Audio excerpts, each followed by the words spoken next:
colocamos em pé, vamos receber o pastor Alberi com uma linda salva de palmas, está ministrando e orando por nós. A paz do Senhor Jesus, meus irmãos, graças a Deus, louvamos ao Senhor, que nos dá a graça e o privilégio de mais uma vez estar na casa do Senhor, amém? Abra Gênesis capítulo 1, culto dirigido pelas irmãs, culto da família, culto domingo, vamos falar alguma coisa de família, amém, meus irmãos? Lá no verso de número 26, capítulo 1, verso 26, e disse Deus, façamos o homem à nossa imagem, conforme a nossa semelhança, e domine sobre os peixes do mar e sobre as aves do céu, e sobre o gado e sobre toda a terra, e sobre todo o réptil que se move sobre a terra. E criou Deus o homem à sua imagem, a imagem de Deus o criou, macho e fêmea os criou. E Deus os abençoou, ou abençoou Deus e disse-lhes: frutificai e multiplicai-vos e enchei a terra, sujeitai e dominai sobre os peixes do mar e sobre as aves do céu e sobre todo o animal que se move sobre a terra. Disse Deus: eis que vos tenho dado toda a erva que dá semente e que está sobre a face de toda a terra, e toda árvore que há fruto, da árvore que dá semente, ser-vos-ão por mantimento. E a todo o animal da terra, e a toda ave do céu, e a todo o réptil da terra, em que há alma vivente, e toda a erva verde lhe será por mantimento, e assim foi. E viu Deus tudo quanto tinha feito, e eis que era muito bom. E foi a tarde e a manhã do dia sexto. Glória a Jesus Cristo. Deus é bom e maravilhoso. Meus irmãos, toda a grande obra de Deus, ela tem a ver com família, ou ela acontece por família, através de famílias. Ora, a família é o projeto primordial de Deus, sem dúvida alguma, projeto do Senhor. Ela é a base de toda a atual criação, é a base de toda a sociedade, é a base de toda esta obra de Deus é família. Tudo que Deus faz é perfeito, amém? Tudo que Deus faz é perfeito, amém, irmãos? Aleluia, você tem dúvida? O último versículo que lemos diz assim, que Deus olhou e viu tudo que Ele tinha criado, porque os versículos anteriores falam de toda a natureza, e conclui no sexto dia ali, como lemos, quando Ele criou, abençoou o primeiro casal, e disse... Deus, olhando, avaliando, analisando toda a sua obra, viu Deus que era muito bom. Aleluia. Se o próprio Deus criou e o próprio Deus disse que é bom, quem é o homem hoje para dizer que é ruim? É verdade? Ou para querer destruir aquilo que Deus fez? Então diz que era muito bom. Se isto é verdade, e cremos que é, toda a palavra de Deus, surgem algumas perguntas que queremos buscar algumas respostas hoje. Primeiro, por que a família enfrenta tantos problemas? Teria alguém que poderia hoje levantar a mão e dizer, a minha família não tem, nunca teve problema algum? Eu acho que ninguém ia levantar a mão. Então, a pergunta, por que a família tem tantos problemas? Outra pergunta interessante seria, então, como superar esses problemas? Todos nós queremos vitória, sim ou não? Todos nós queremos vencer, resolver os problemas, superar os problemas. Se bem que hoje a gente vive uma geração que prefere, muitos, é lógico, não todos, mas a grande maioria de hoje, eles preferem abandonar do que resolver os problemas. Vocês entendem isto? E qual é o propósito de Deus para a família de hoje? Mas são três perguntas, três questionamentos diante desta palavra, que vale a pena nós meditar e tentar encontrar algumas respostas. Não é tudo, é claro, é impossível esgotar o assunto. Então, procurando responder essas três questões importantíssimas, quero que vocês me acompanhem, então, em alguns pensamentos. No primeiro questionamento, por que a família enfrenta tanto problema? Começa primeiro por uma resposta aparentemente simples, mas é abrangente. Que seria o seguinte, primeiro isso que já falei, porque a família é um projeto de Deus. E é claro que aí dá uma interrogação, mas se é um projeto de Deus, como tem problemas? Vamos entender isso, amém? Porque a família tem uma importante missão, então ela enfrenta dificuldades. Por quê? Porque tem um inimigo, e é aí que a coisa se complica. O inimigo que se levanta contra Deus e contra toda a obra e criação de Deus. É um assunto longo para entrar nisso, mas a origem do inimigo está lá em Isaías capítulo 14, Ezequiel capítulo 28, que descreve a origem do inimigo de Deus e inimigo da igreja hoje, Satanás. Entrou no coração dele inveja, soberba, orgulho, e ele quis ser igual a Deus, ou até superior. E diz que ele foi expulso e lançado para baixo, expulso do paraíso, da presença de Deus. E nos diz a palavra que ele vivia realmente num jardim, num paraíso maravilhoso, de coisas preciosas e lindo demais, além da nossa capacidade de entender. Mas ele foi expulso de lá, por causa da sua soberba, do seu orgulho, da sua vaidade, se tornando o inimigo do Senhor. Coisas da eternidade, coisas que fogem à nossa capacidade de entender, quando, como, coisas muito elevadas da parte de Deus, que na eternidade com certeza entenderemos plenamente. Mas a verdade é que esse inimigo, ao perceber que Deus estava criando outro ser, aleluia, o ser humano, que Deus fez essa grande obra desse planeta, desta terra, e criou essa joia preciosa aos olhos dele, que ele chama de coroa de toda a criação, aleluia, que é o ser humano. E quando Deus cria esse casal, e ali Deus também prepara um jardim, e veja o seguinte, Deus não fez o casal para o jardim, Deus fez o jardim para o casal, aleluia. Diz que o Senhor plantou um jardim, preparou um jardim e colocou o casal ali. Primeiro casal, Adão e Eva, homem e mulher, macho e fêmea. Outra coisa é a invenção do maligno. E o Senhor coloca ali essa família e abençoa, como nós lemos. Este jardim está nos ensinando algumas coisas. Vida em abundância, como disse Jesus. Provisões abundantes do Senhor. Prosperidade, paz, harmonia, presença constante do Pai, comunhão, intimidade. Então o jardim, não pense no jardim apenas como plantas, árvores e fruto. Pense no jardim como um lugar da presença, da glória de Deus, da comunhão plena com o Senhor, de uma vida plena, de uma vida de abundância, de uma vida sem véu, de uma vida sem separações, mas uma vida plena com tudo do bom e do melhor. Isso é a visão de jardim. E isso foi o que Deus preparou e colocou ali o primeiro casal. Acontece que do lado de fora estava o inimigo, rangendo os dentes, como a Bíblia diz, como um leão feroz à volta, rugindo e rangendo os dentes de ódio, de inveja, de ciúme. Todas essas coisas são origem de Satanás, certo, irmão? Então toma cuidado com o seu jardim, com a sua família, com o seu coração, com a sua vida. Essa semente maligna não pode estar lá. A contenda, a inveja, a soberba, o ciúme, foi isso que resultou na queda de Satanás, e foi isso que quando ele observou a criação de Deus no jardim, ele não se conteve pela sua inveja e seu ciúme e começou a maquinar o mal contra o casal. Mas isso também nos surpreendeu Deus. Era um período de provação e teste, vamos dizer assim.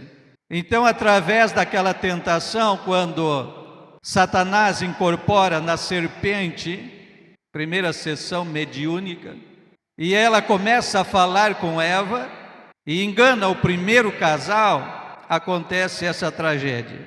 Então, o que aconteceu? O casal pecou. Ao pecar, eles perderam tudo aquilo que eu descrevi antes. Comunhão com Deus, presença de Deus, intimidade, a fartura, a bonança, tudo que eles tinham, sem nenhum esforço, eles perderam tudo. E uma vez lançado fora do jardim, caíram numa vida de miséria e desgraça. Uma vida de escuridão e trevas, perderam todo e qualquer contato. Alguém pergunta, Deus abandonou de maneira alguma? O plano da salvação já estava planejado, nos projetos de Deus muito antes da criação, porque nada apanha Deus de surpresa. Amém, irmão? Tem essa fé, essa convicção de que nada pega Deus de surpresa. Ele sabe de antemão. Você vai olhar para a Bíblia, até mesmo homens, e como hoje ouvimos a testemunha da irmã Rosane também, mas você vai olhar para a Bíblia, você vai encontrar Jeremias, Ezequiel, Isaías, Paulo, entre outros, dizendo que desde o ventre o Senhor já havia escolhido e traçado um projeto. Que nem para Jeremias disse: antes que te formasse no ventre, eu já te conhecia. Então nada pega Deus de surpresa. Não se preocupe com o que está acontecendo ou deixando de acontecer. Os olhos de Deus veem, os olhos de Deus sabem mesmo antes do seu nascimento. Glória a Jesus. Então as coisas assim aconteceram. E Deus não abandonou. O projeto de Deus tem continuidade. Então a gente passa a ver que essa luta, essa guerra, essa batalha, ela vem desde então, mas ela terá um final feliz, amém? Não se preocupe. Glória a Jesus, você confia em Deus? Então observa o seguinte: mais tarde, anos mais tarde, é claro, séculos, no plano de Deus para a restauração e salvação da família, do ser humano, enfim, Deus começa a dar andamento aos seus projetos. Lembra que eu disse de começo que todos os grandes projetos de Deus, ele tem a ver com família, família é base. Aleluia. Então o Senhor chama lá primeiro Abraão, chama Abraão e faz a ele promessa, estabelece uma aliança e promete para Abraão uma grande família. E aí eu te pergunto, foi fácil? Não.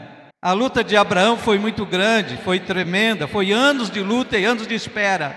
E eles quase que colocam tudo a perder. Quando Sara intervém nos planos e projetos e tenta mudar, sugere a ele, conforme a cultura da época, que ele tenha um filho com a escrava, porque segundo o costume, coisa da época, o filho da escrava era filho da sua senhora. Em outro momento, Abraão mente de que Sara não era sua esposa.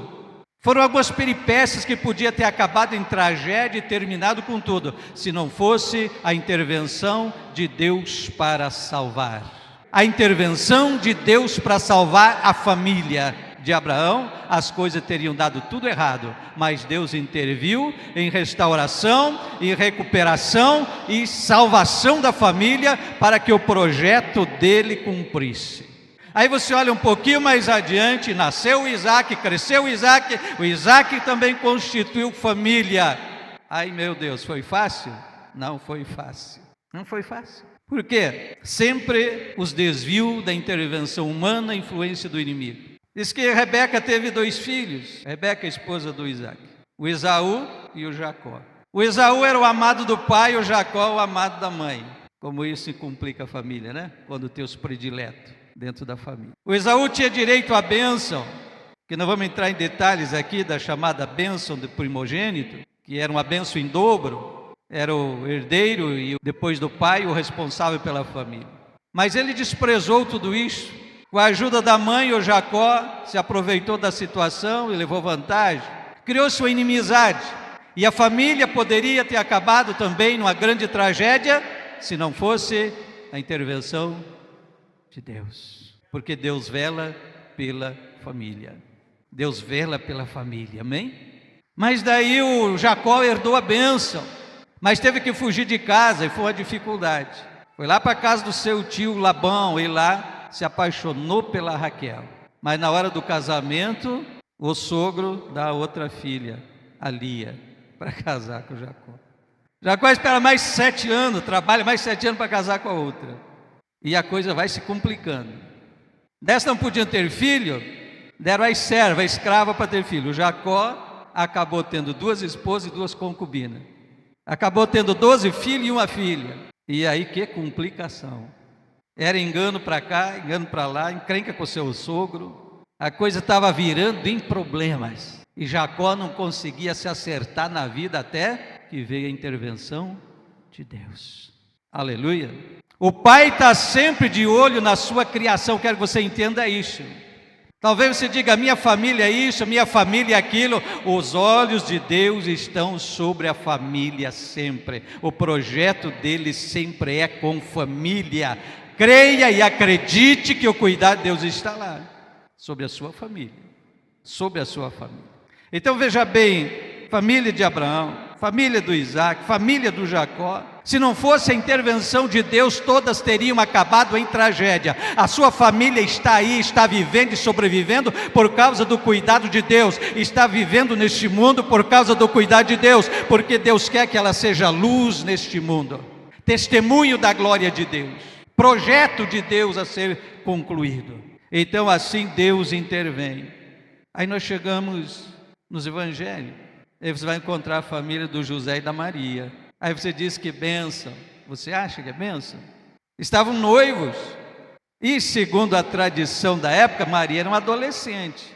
Porque exatamente nessa idade de 13, 14 anos, os pais já arrumavam o casamento para as filhas. Era coisa da época. Aí estão noivos. E de repente a menina, nessa idade, talvez que é menina ainda, né? Está grávida. E dela diz, do anjo do Senhor, você ia acreditar? Você ia acreditar? Ah, mas tinha as profecias. Para nós hoje é fácil, nós lemos as profecias e vemos as profecias cumpridas e a gente diz, mas para aquela época não tinha nada disso. Tinha as profecias, mas não tinha nenhum fato antes comprovado. Aí você imagina o conflito. Primeiro, a lei mandava apedrejar. Cúmplices de adultério mandava apedrejar. Então estava debaixo de um grande risco de acabar tudo em tragédia. O que o José pensa? Porque nessa parte ele foi muito ilustre. Ele intentou fugir, abandonar, levando a culpa. Como ele diz, ele abusou da menina e agora desapareceu.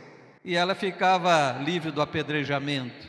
Uma intenção até nobre, mas mesmo assim acaba mal a história. Mas aí vem a intervenção de Deus. Deus envia um anjo, o Deus fala com José. Ele diz, José, não te envergonhe, não temas em tomar Maria por tua esposa. O que está no ventre dela é obra de Deus, do Espírito do Senhor. E aí José entendeu que tinha sido escolhido para uma grande obra. Aleluia. O que isso nos ensina? Não deixe que alguma adversidade dentro da sua casa te faça acreditar que tudo está perdido e que Deus não tem mais nada a ver com o assunto. É mentira do inimigo. Mesmo que esteja parecendo que tudo está perdido, ainda há um projeto de Deus a ser realizado.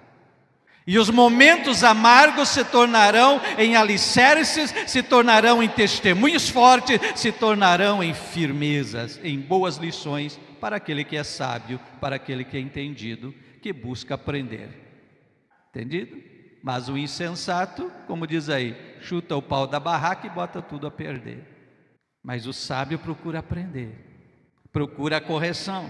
Então, mais uma vez, é a intervenção do Senhor sobre a situação. Na segunda pergunta que nós falamos, como superar os problemas? Porque essa é a angústia de todos nós.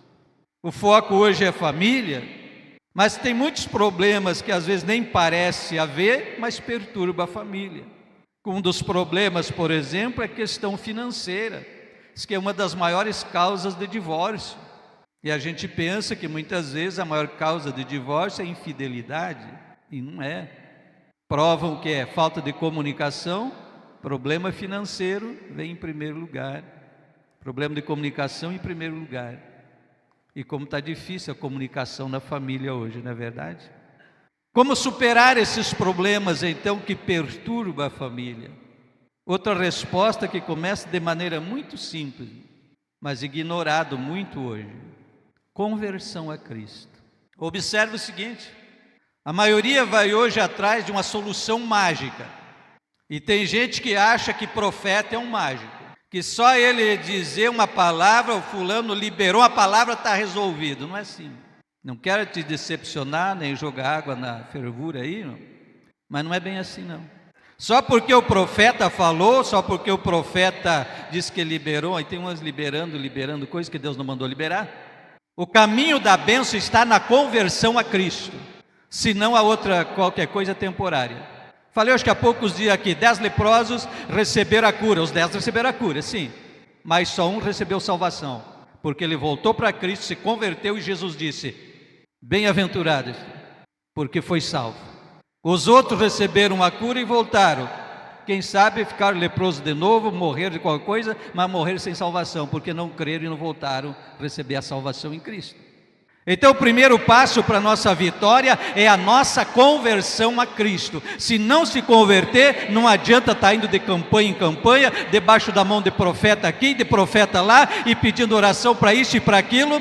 A própria Bíblia diz que o demônio sai de uma vida de uma pessoa, mas se ele voltar e achar a casa vazia, ele traz mais 7, o segundo estado é pior do que o primeiro. Mas são doutrinas que é pouco pregado e ensinado na igreja. Então mantendo multidão debaixo de ilusão. Porque tem gente querendo ocupar o lugar de Deus nos púlpitos e dizendo: eu abençoo, eu libero, eu profetizo, eu faço isso, eu faço aquilo. E tem gente acreditando que o homem faz. Não, quem faz é Jesus Cristo, se a gente se render a Ele. Senão tu fica só no primeiro socorro e o segundo estado se torna pior do que o primeiro. Ah, mas eu vejo pessoas que nem é crente, vêm na igreja e recebem uma cura. É verdade, é que nem os 10 leprosos. Por quê? É um sinal de Deus para a salvação. Deus mostra poder e misericórdia, socorre, cura, resolve um problema grave, resolve sim, Deus faz. Por que isso? Para mostrar que Ele tem poder para resolver o problema maior ainda, perdoar o pecado e salvar a alma. Quem não entender esse sinal, recebe uma cura, recebe alguma bênção, volta, continua na vida velha e vai cair no inferno, se não se converter. Os homens arrombam um telhado, colocam um paralítico na frente de Jesus. Qual é a primeira palavra de Jesus para o paralítico? Está lá em Marcos. Jesus disse: perdoados são os teus pecados. Jesus primeiro tratou da salvação dele. Quando começaram a murmurar de Jesus falar que perdoava o pecado, aí Jesus curou o homem. Primeiro resolveu o problema espiritual, depois o problema físico. São princípios que estão claros na Bíblia. Então, primeira coisa para a sua família ser abençoada e vitoriosa, se converte a Cristo, põe Jesus em primeiro lugar lá. É o grande apelo do Evangelho. E é pelo aprendizado e obediência dos ensinamentos de Cristo que você se torna vitorioso. Ora, o próprio Jesus disse: aquele que ouve a minha palavra, eu vou comparar com um construtor. Aquele que ouve e põe em prática é um sábio construtor que edifica na rocha. Aquele que ouve e não pratica é um insensato que edifica na areia, sem alicerce. Vai bater a tempestade, vai bater o quê? Nas duas casas. Qual é que vai resistir? Aquela que tem um bom alicerce. Qual é que é o alicerce? Doutrina de Cristo, palavra do Senhor, ensinamento do reino, Jesus Cristo. Essa resiste. Então a maneira da sua família ser forte, vitoriosa, abençoada, próspera, tendo essa segurança em Cristo, como tinha Adão e Eva no jardim, é nós entrar para o processo de restauração em Cristo, se converter e passar a obedecer seus ensinamentos. Então esse é o caminho da bênção e da vitória, amém? Esse é o caminho da vitória. Aí a oração funciona, aí a oração do profeta tem resposta, aí a bênção do profeta sobre a sua vida acontece, porque você se submete à palavra de Deus. Se você não se submete à palavra de Deus, esquece, nada vai funcionar. Dá para dar glória a Jesus? Então é pela conversão. Ora, Mateus 11, 28, Jesus disse: vinde a mim. O que é isso? Conversão. Vinde a mim. Depois ele disse: e aprendei de mim. Aleluia. Esse é o caminho. Ele disse bem claro: vinde a mim. Você que está cansado, sobrecarregado, não está dando conta de resolver as coisas, de manter sua família, de sustentar sua casa, não está conseguindo superar os problemas, Jesus disse: vinde a mim. Ah, mas eu já sou crente, sou membro da igreja, mas está sobrecarregado, está cheio de problemas sem solução. Jesus está dizendo: vinde a mim, aleluia. E o que? E aprenda de mim, que sou manso. Aprenda de mim, que sou manso. Como ouvimos o testemunho aqui, não fica descontando nos membros da sua família a sua frustração. Não fica descontando nos mais frágeis as suas decepções. Mas chega para Jesus. Então vinde a mim e aprendei de mim, que sou manso e humilde de coração, e encontrareis descanso. Que descanso? Aquele que o Adão e a Eva tinham lá no jardim e perderam por causa do pecado. Você só recupera isso através da obediência. É o princípio. Eles perderam por causa da desobediência. O pecado lá foi desobediência, rebeldia, deixar entrar a semente do Satanás. Vaidade, orgulho, soberba, e se levantaram contra uma ordem de Deus e desobedeceram uma ordem de Deus. Esse é o pecado. Não foi adultério como taxam aí fora, não. Nós lemos que Deus já tinha criado o casal abençoado e estavam vivendo a vida de casal. Não foi nada disso, foi desobediência. Deixaram entrar. Então o caminho da recuperação é o caminho inverso. Se a queda foi a desobediência, a nossa restauração é a obediência. Observe que o maior pecado que existe hoje se chama desobediência. A criança nem aprendeu a falar ainda, já quer bater no rosto do pai e da mãe, já quer bater o pé, deitar e rolar e dizer não e desobedecer as ordens. Está no sangue do ser humano, nasce pecador. Foi isso que o salmista disse: em pecado fui concebido, em pecado, iniquidade fui gerado pela minha mãe. É essa herança carnal, pecadora, que vem desde Adão, está no sangue, está na carne. Foi exatamente esse pecado que João Batista apontou para Jesus e disse: eis aí o Cordeiro de Deus que tira o pecado. Aleluia, tira, aleluia, tira. Então esse é o caminho da nossa vitória para a bênção da nossa família, aleluia. Então essa disposição em cumprir os propósitos de Deus é outro passo. Converte, se dispõe a obedecer, se dispõe a cumprir os propósitos de Deus para a sua família. É o caminho da vitória, não tem outro. Eu podia talvez estar aqui imitando alguns desses pregadores que é cada multidão aí, e dizendo: recebe a chave disso, chave daquilo, e eu vou liberar uma profecia, eu vou liberar uma bênção, e você ia pular e saltar, e você ia sair daqui com a ilusão que estava tudo resolvido, e você ia continuar no mesmo ritmo de vida e nada ia mudar, e depois ia se dar conta mais tarde, dizer: o profeta mentiu. Agora eu estou procurando ser claro na palavra de Deus, porque o responsável é Ele, aleluia. Ele diz: eu velo sobre a minha palavra para fazê-la cumprir. Foi o que ele disse a Jeremias, entendeu? Jeremias, o que ele está vendo? Eu estou vendo uma vara de amendoeira. Viste bem, profeta, porque eu velo sobre a minha palavra para cumprir. Ele não disse eu velo sobre a tua palavra, ele disse sobre a minha palavra. Então se você pôr fé nisso que está aqui, acreditar nisso aqui e procurar seguir isso aqui, pode ter certeza que a sua vida vai mudar. Pode ter certeza que o quadro vai mudar, aleluia, porque Ele é poderoso. Disposição em cumprir os propósitos de Deus, que a família mantenha os padrões que foram criados e instituídos por Deus. Aí está a grande guerra, que Deus criou homem e mulher, homem o cabeça, o líder, mulher auxiliadora, aquela que está ao lado, ao nível do homem, é claro, não está falando de maneira alguma inferioridade. E os filhos, submissos à autoridade de pai e mãe. Mãe, a principal educadora da família, nisto ela é auxiliadora. Mas hoje nós vemos uma sociedade que quer colocar os filhos sob a responsabilidade do Estado, quer tirar dos pais toda a autoridade de correção e instrução de filhos, quer ter poder sobre os filhos, porque desestruturando tudo isso eles conseguem dominar princípio infernal e diabólico colocado lá no jardim pela serpente, Satanás, que persiste até hoje, destruir a família. E o próprio Jesus disse: o inimigo veio matar, roubar e destruir. Palavra de Deus. Então esse princípio continua até hoje. Satanás quer destruir. Então não pense que é família, esse negócio que estão inventando, mulher com mulher, homem com homem, isso não é família. É destruição da família, de princípios e bases da sociedade. Ora, é a missão da família gerar e formar pessoas bem estruturadas, bem maduras, bem formadas em todo o seu caráter. Isso é possível com a família dentro dos padrões de Deus. Por que essa sociedade está cada vez mais doentia? Bandidagem, criminalidade, droga, domínio de droga, de toda a situação, apodrecendo a sociedade realmente. E a autoridade dá jeito? Não. Muitos das que se dizem autoridade estão mancomunados na mesma máfia braba da criminalidade. Porque os princípios que Deus criou e instituiu a família estão sendo corroídos e corrompidos pela atuação do inimigo através daqueles que dão lugar a ele. Ora, Paulo já disse a Timóteo: a igreja do Deus vivo, coluna e firmeza da verdade. E se a base da igreja e a base de toda a sociedade é a família, a cura e o alicerce está aí, família. Família. Então você que pensa em missão, obra missionária, pense que a primeira missão é a sua casa. A primeira missão é a sua família, manter dentro dos moldes e padrões bíblicos e padrões divinos. É a única solução de cura para esta sociedade. Leis, governo, autoridade, essas coisas não dão conta mais, porque alguns deles são mais corruptos do que os que estão na cadeia. Alguns que eles prendem, outros liberam porque querem mesmo. Cúmplices.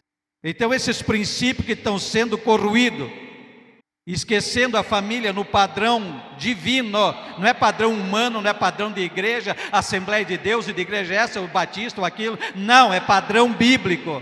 Foi assim que Deus criou, abençoou a família e disse: crescei, multiplicai e governai a terra, através da família. Então são princípios de autoridade que estão sendo quebrados, rompidos e destruídos, que quando vira bagunça, anarquia. Dá uma pesquisada o que eram os anarquistas lá dos anos 60, para tu entender que tipo de espírito age nesse tipo de coisa.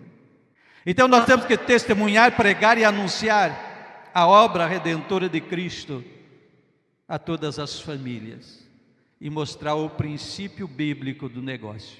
Amém? Mostrar o princípio bíblico. Ah, mas é problema com autoridade, com isso, com aquilo. Irmão, oramos, obedecemos e honramos e oramos pelas autoridades, desde que elas também não nos impeçam de servir o nosso Deus, desde que não ataque os nossos princípios de fé, do qual temos liberdade sim, de falar, de pregar, de ensinar. Estão tirando toda e qualquer liberdade hoje dentro do Brasil, mas se tiver que enfrentar a autoridade, teremos que fazer como muitos cristãos fizeram a vida inteira, enfrenta a autoridade, mas não podemos deixar de falar a verdade do nosso Deus. Tudo aquilo que quiser afastar do nosso Deus e dos seus princípios, da nossa fé, nele, não podemos ceder. Nós temos que manter os princípios e continuar pregando. Quando Deus chamou Ezequiel, o profeta Ezequiel, ele disse: eu estou te enviando a um povo de coração duro, de cerviz dura, mas tu vai e fale, quer eles ouçam, quer deixem de ouvir, tu vai falar a minha palavra. Quando Jeremias disse: Senhor, eu sou um menino, eu disse: não diga eu sou um menino, porque aonde eu te mandar tu vai, e a palavra que eu te der tu vai falar. Isso é ser profeta de Deus. Aleluia. E você escolhe o que você quer ser, amém? Vamos colocar em pé? Já que o assunto é família, e hoje é culto da família, né, pastor Bruno, chamar já as famílias aqui, e já vamos orar pelas famílias, o pastor vai orar e abençoar as famílias, é o sacerdote da casa. Vem com a sua família para frente. Só a misericórdia e a graça de Deus pela família. Se você crê e quer colocar a sua família debaixo da mão do Todo-Poderoso, debaixo da proteção, vem render-se a Cristo, vem curvar-se para Cristo, coloque a sua casa, coloque a sua família debaixo da mão do Todo-Poderoso, Jesus Cristo, aleluia, porque é Ele a salvação da família. Tem que ser por intervenção de Deus, e assim como Deus salvou todas essas famílias que ministrei, que falei desde Abraão, Ele é poderoso para salvar a minha e a sua família dessa sociedade corrupta, desse sistema que está querendo destruir família e igreja, porque sabe que a igreja é quem preserva pela família, porque estão atacando a igreja. Outro dia Deus me deu uma revelação muito séria sobre igreja, outra hora eu falo, já falei numa congregação, agora o tempo já foi, mas a luta é grande contra a igreja. Então coloca a sua família, dá para chegar mais perto, tem lugar ainda aqui, pode vir. Está sozinho, você representa a sua família, vem aqui igual, tem problema, tá certo? Você representa a sua família, pode vir. Pastor. Glória a Deus, que palavra poderosa.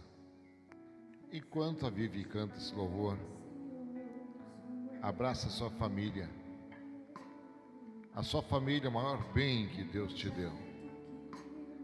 E a Bíblia diz que Deus formou a família para louvor da sua glória. O prazer de Deus é ver você feliz, a sua família feliz, vivendo as bênçãos do Senhor. Pode cantar esse louvor. Telão. Casa posso ser quem realmente sou. Diferenças até poderão acontecer, mas quando a mágoa tem razão, prevalece o perdão. Para sempre assim será. Canta. A minha família debaixo da graça, guardada nas asas quem a criou.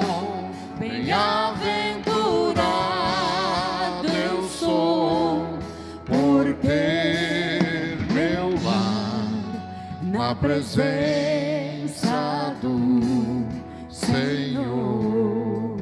Senhor meu Deus e meu Pai Celestial, ouvimos a Tua poderosa palavra, a palavra que nos cura, a palavra que nos transforma, a palavra que nos liberta, a palavra que nos confronta, mas é a Tua palavra que é luz para o nosso caminho. Portanto, agora, Senhor, eis diante deste altar as famílias que estão aqui representadas. Eu não sei o que se passa no lar desse amigo, desta amiga, deste irmão, desta irmã, mas Tu é o Deus que conhece, Tu é onipresente, onisciente, onipotente, Tu é Deus, e é a Ti que estamos prestando o nosso culto.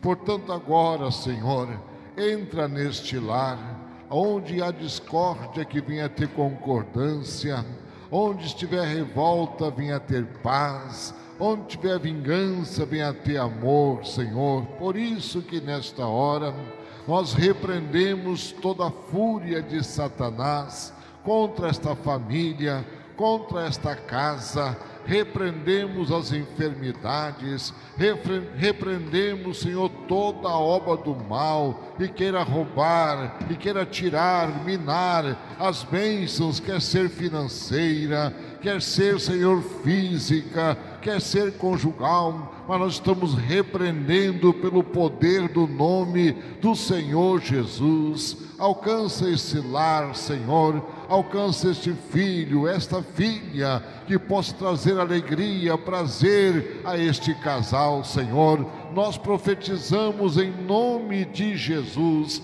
e declaramos que este lar venha a ser abençoado, que este filho venha a ser abençoado, que esta filha venha a ser abençoado, que os seus comércios venham a ser abençoados, que o seu lar venha a ser um pedacinho do céu. Por isso que nesta noite, Senhor, é no poderoso nome do Senhor Jesus, como ministro Teu, eu quero abençoá-los, cada um em particular, em nome do Pai, do Filho e do Espírito Santo de Deus. E quem concorda, diga amém e canta esse louvor. A minha família, debaixo da graça, guardada nas asas de quem a criou.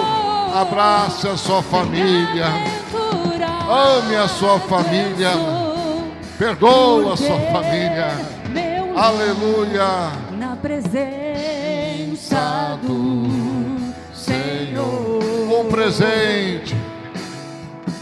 Um presente precioso eu ganhei. Olha que presente maravilhoso. Um projeto que nasceu no coração de Deus. Meu tesouro é o meu lar, onde a base é o amor, onde sempre quero estar. Lá em casa posso ser quem realmente sou. Diferenças até poderão acontecer, mas quando a mágoa tem razão, prevalece o perdão. Para sempre assim será. A minha família, debaixo da graça, guardada nas asas de quem a criou. Bem-aventurado eu sou por ter meu lar na presença do Senhor. Aplauda Jesus. Que coisa maravilhosa é convidar Jesus para ser o centro da nossa família.